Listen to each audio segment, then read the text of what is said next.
What's going to happen in just a couple of minutes. So we're about a little more than 2 minutes before the planned acquisition of signal from the ISS. With the time for the ISS contact quickly approaching, we want to remind everyone again to please mute your cell phones and be as quiet as possible when not asking astronaut Williams a question. Also, it's important to remember that what we're doing here today is an experiment. So we can never quite tell the result until the experiment is finished. So students, don't forget to say over. The ground track that you're seeing on the screen right now has a green circle around it. When that circle touches the western edge of Australia is when Martin will be able to talk to the International Space Station. So at this point, I'm going to turn it over to Martin, VK6MJ. And so Martin, the contact's all yours. Good luck, Martin, and good luck all the students at Women's Day.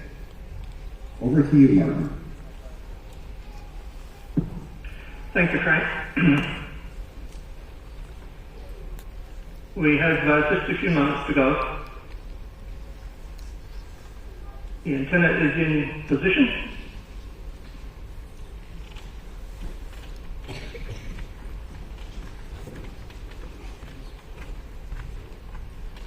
Right at the moment, the space station is still below the horizon.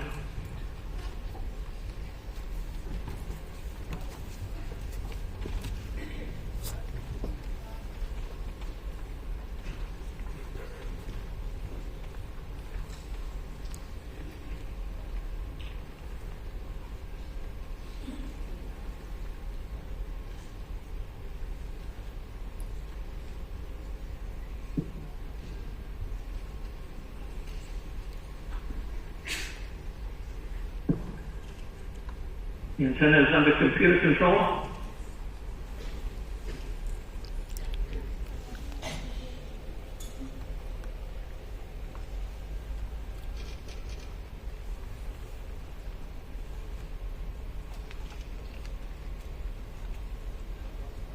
Nearly there.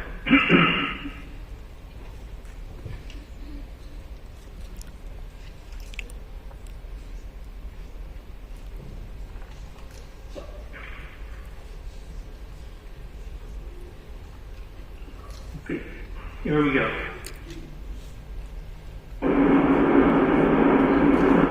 NA1SS, NA1SS, NA1SS.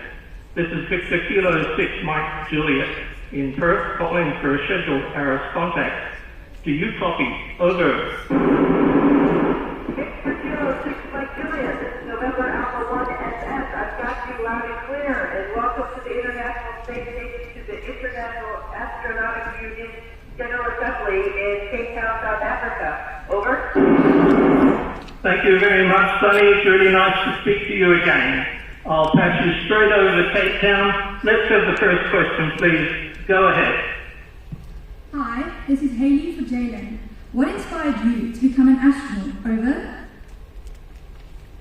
So when I was your age, probably, I saw people walking on the moon. I didn't quite understand it, but I thought, wow, that looks like a pretty cool thing to do. And you can see our planet from far away. You can see the whole planet. So I thought about it, and I wanted to study science. And then I found out later in life that all sorts of fields in science and math, engineering, can become astronauts. And so I applied. And so hopefully we're going to be going back to the moon for your generation. Over.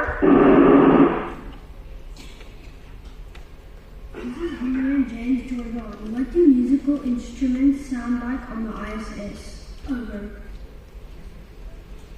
That's a really great question, because sometimes the atmosphere, depending on what we're doing up here, might be a little different than normal atmosphere of 14.7.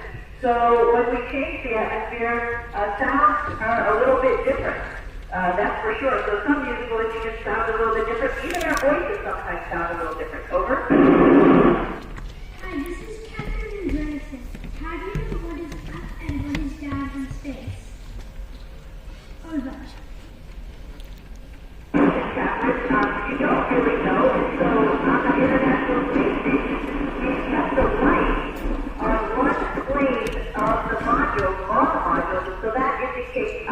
but it really doesn't matter. That just gives us a reference so we know which module we're in and how to get to our escape vehicle. Over. Do you get jet lag in space? Over.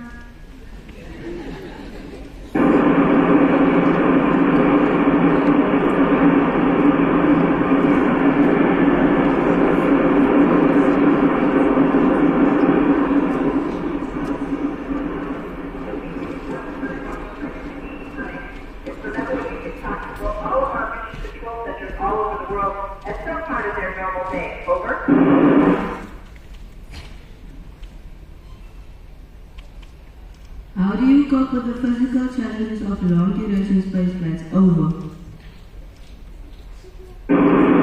Yes, being in space, your body changes, adapts, and actually, if we didn't do anything, we would lose bone density and muscle mass. But we have physical equipment up here, a bicycle, a treadmill, and a way to lift weights using the force of vacuum, so that way we can focus on the areas which we lose, which is like our hips and our ankles, and making sure that bone density stays strong, and our muscles, like our heart, stay strong with cardiovascular activity. Over.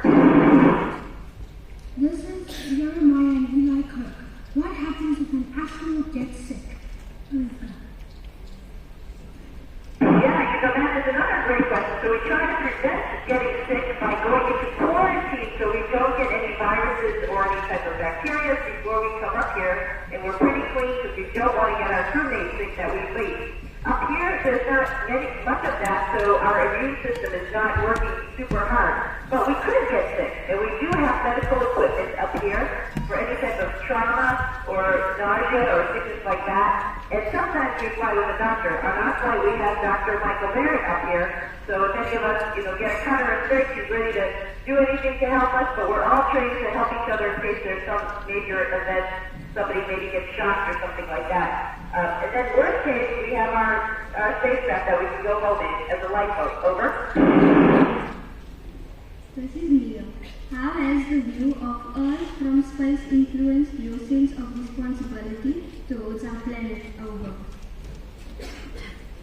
Wow, we live on this one planet, and it's interesting to have this view because you look out into the universe and you don't see another planet close by that we could actually go to and live on, and it really makes you think about our planet and how we as human beings need to preserve it, preserve our oceans, and the little land masses that there are, how we need to just work together and be conscientious of our atmosphere and our planet. So yeah, it really enforces those concepts. Great question. Over. Hi, this is Laura from Lexi. Do you get anxious in space? Over. So interesting question. I think your body is always on, thinking about, what could happen. We have to be ready if we have any type of emergency up here to go into our lifeboat, our spacecraft. So I think in the background it is, but in general, it's another place to do work. And so every day, you wake up, you have breakfast, you have to use the bathroom, you work out, and it just feels like every day. But I think in the background there is a little bit of anxiousness. Over. Hi, how does space travel affect your perception of time? Over. Perception of time, that's funny. Just because sometimes I'm like, what day is it? More so in that sense, what day of the week is it? You don't really have a good sense of that. We try to do that by giving ourselves a Saturday where we clean the space station, a Sunday where everybody gets to sleep in. But during the week, it's really hard to tell, and with the lights on here, we don't have the natural sun rising and sun setting, so that's a little bit hard to tell. But your body adapts to the normal 24-hour cycle. Over. Hi, this is Bona.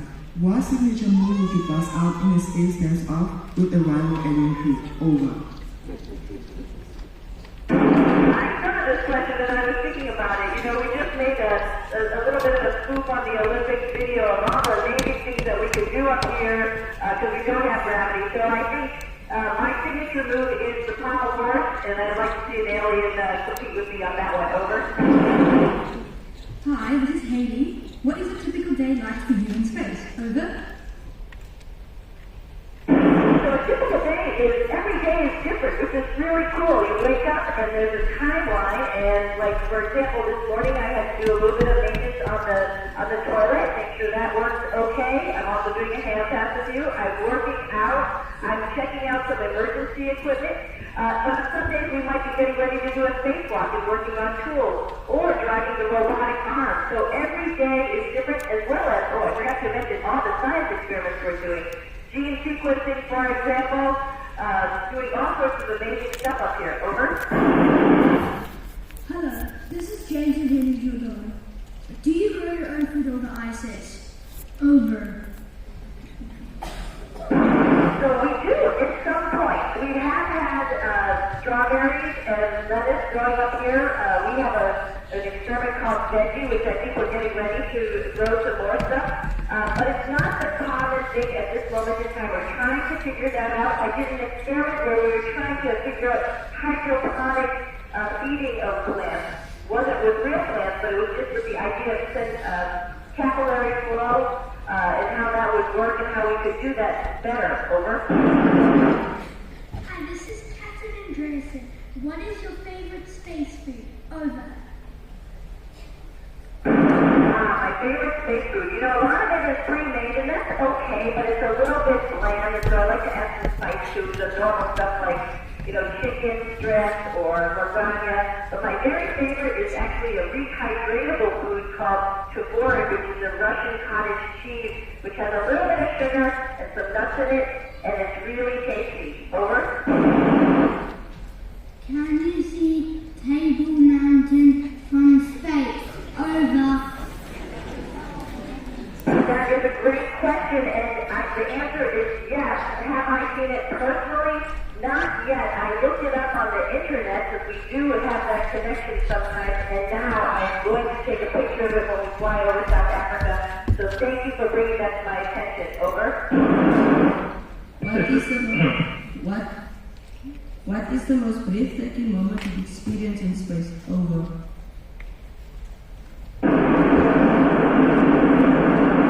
I think the question, what was the most breathtaking moment in space? And if that is the question, I think for me was on a spacewalk when I was able to see the aurora below me. Over. If that wasn't the question, please repeat it. Over.